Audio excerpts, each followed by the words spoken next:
Hi everyone. Happy Friday.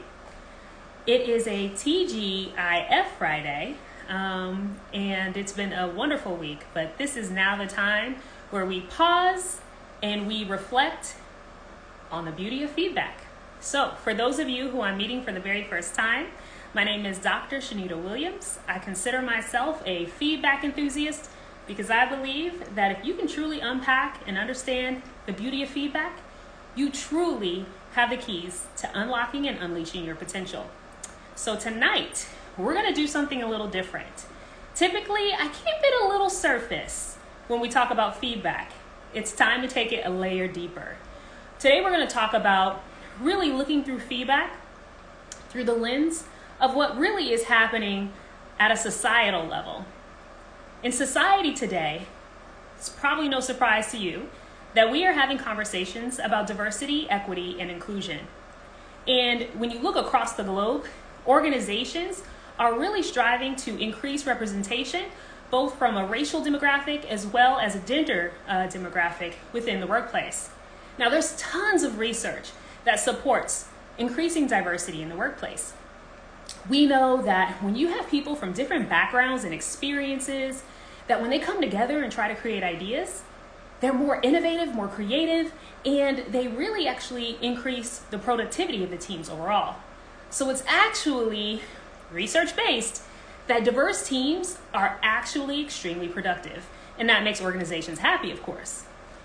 But I'd like to talk to you about the intersection of diversity and feedback through the lens of looking at gender diversity and racial diversity. Now let's focus on gender for a moment. When we think about women in the workplace, we actually represent almost half of the labor force. If we look back over, the last 100 years, we know that that's huge. When we look back over the last 100 years, participation rates was much lower than they are today. And the interesting thing is, when you look at not just how we show up, because we show up to work, but when you look at our educational attainment, women have historically out-earned educational degrees than men. That's right. If you look at 2018, women earned more than 50% of bachelor's degrees. We also earned more than 60% of master's degrees. And we also earned more than 50% of doctoral programs. Now I see a future doctor on the line. Hi, future Dr. Cole. You will be in that population soon. So when it comes to participation in the workforce and our education credentials, women are actually showing up in large numbers and actually have high credentials. Now, the interesting thing to think about, though, is when you combine these two things in the workplace, you would assume that gender diversity, gender equity in the workplace would be there. If we were to specifically look at the leadership level, we know historically women are underrepresented in the higher levels of our organizations. Specifically, look at the Fortune 500 companies. How many women do you believe hold the title of CEO at those companies? Take a guess. There's 500. What do you think? Women actually hold only 37 of those CEO seats out of 500. Okay? Now, when I tell you that's a disparity, it is. And it's an actually interesting phenomenon to think about when you say, hey, we're showing up in almost equal numbers in the workforce and our education attainment is much higher in some cases. So what is that all about? Okay, so we talked about one dimension, gender. Now I want to do what Kimberly Crenshaw calls intersectionality. Intersectionality is a framework that helps us understand the compounding effects when you take one social identity and add in another social identity, and you can see the compounding disparities that happen when you not only have one identity that's underrepresented, but when you have two. So let's talk about that. Remember the Fortune 500 companies I just told you about. There's only 37 women represented. When you overlay race with gender, how many women of color do you believe hold seats in those 37 CEO seats that are remaining?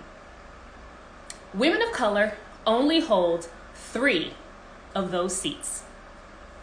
500 seats women only hold 37.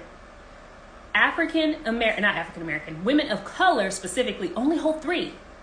So that's really interesting, and I think that highlights the difficulty in the compounding levels of either discrimination or bias, or really the systemic gaps that exist for women and women of color. So you're probably wondering, well then Shanita, where does feedback come in? Like, how does this all play with gender diversity and racial diversity? Well, feedback plays a big part in this. I did some research, and I found that there's a research study that highlights that when it comes to feedback, men actually receive more specific feedback than women. That's right. Men get specific, actionable feedback that's tied to performance and specific outcomes. When they receive their feedback, they're really clear on what they're doing well and what they need to do to get better, making it much easier for them to climb the corporate ladder. When it comes to women, and this is so interesting, the research says women actually receive vague feedback when it comes to our performance, both positive and negative. We get vague feedback, which means we have to sift through it and try to figure out, well, they said good job, but what did I do that was so good? Or they said I need to get better, but get better at what specifically? Leaving us spinning and trying to figure it out on our own. This was a research study that was conducted. Of course, I got excited when I found out about it, but then I was also dismayed because I believe that that is a key part in advancing women and women of color in the workplace. So, what is this all about? What is the phenomenon really that we're talking about? So I did a little bit more research. And there's actually a professor out of Harvard. His name, I want to get his name right, Professor David Thomas. He coined a term called protective hesitation. Protective hesitation is actually when someone fails to provide feedback because they have a fear of being labeled sexist or racist. Wow, okay, that's interesting. A really nice label to help us understand, wow, if someone is afraid of giving harsh feedback because they could potentially be labeled something that they believe they're not, they're avoiding giving feedback altogether. Now, remember I told you all, we all know that feedback is the key to unlocking our potential. Feedback is the key to helping us grow and get better in our life. And if people are afraid to give us feedback because we're a woman, or feedback because we're afraid to give us feedback because we're a woman of color, then that means the gap gets larger as we strive to get higher. So how do we then ensure that high potential individuals have the information that they need to get better? Here are my suggestions for you. If you are a woman and you are receiving feedback based on the study, okay, my suggestions would be to, if you receive feedback, I would ask myself 2 questions before I end the conversation. 1, how is this feedback impacting my performance? That's the first thing I would ask. And the second is, do I know how to use this information to get better? If you are unable to answer those 2 questions, you do not want to leave that feedback conversation.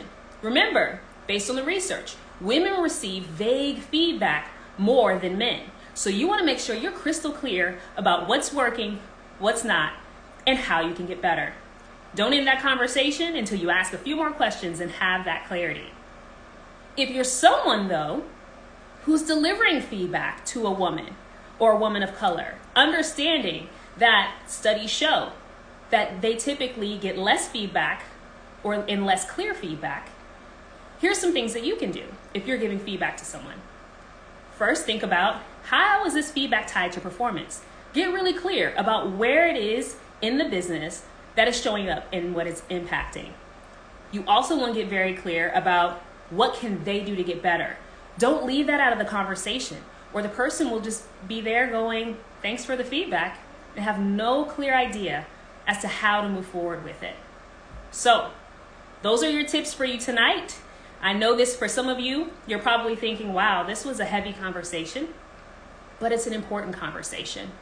Feedback impacts us all, but based on the research, depending on your social identities, it can impact you more disproportionately than others.